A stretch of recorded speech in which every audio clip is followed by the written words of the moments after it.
Newankubadde omulimu gw'amawulire gutwalibwa ng'essiga ery'okunendekola gavumenti olw'ettoffaali etadde okutumbula eggwanga aliyita mu kumanyisa abantu ebigenda mu maaso bannamawulire embeera bakolera bwe bagikuwulira tolemwa kuyungula ziga.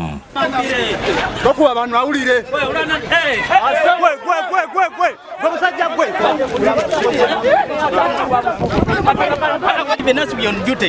Kati n'atugezaako okutusindika nange kyengezezaako kumulaga nti naffe weetuli tetulina gye tulaga tuli ku mulimu. Mwe ababitongole ebikuuma ddembe buli lwokera n'okuba munnamawulire munnange weekotogera wekka ife tugamba gavumenti nti akayumba k'osulamu kamama yingira pole. Wasa Moses munnamawulire wa Busoga FM y'omu ku batulugunyiza okumbadde mu kalulu aka 2025 nga yakuba n'ayasibwa omuntu mu disitulikiti y'Erira nga n'okusaka tafunanga bwenkanya.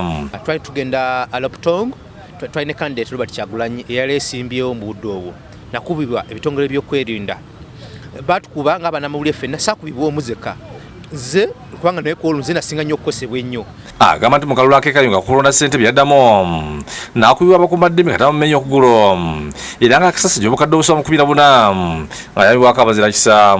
Kubanga sinaafuna bwenkanya naye kimalamu amaanyi essaawa zino ate mu mwaka guno nawulidde komite eno empya ng'egamba nti buli munnamawulire yatulugunyuma mu budde bw'akalulu yaliwulirirwa era twakafulumya biliyoni namba plus naye nga nange nali mu abo abakyali akakiiko ako ate ndi mu abo abatulugunyizibwa naye nga saafunayo wadde kintu kyonna. Amawulire si musango. Download the app on App Store or Google Play Store now. Vision Digital Experience, the future of media.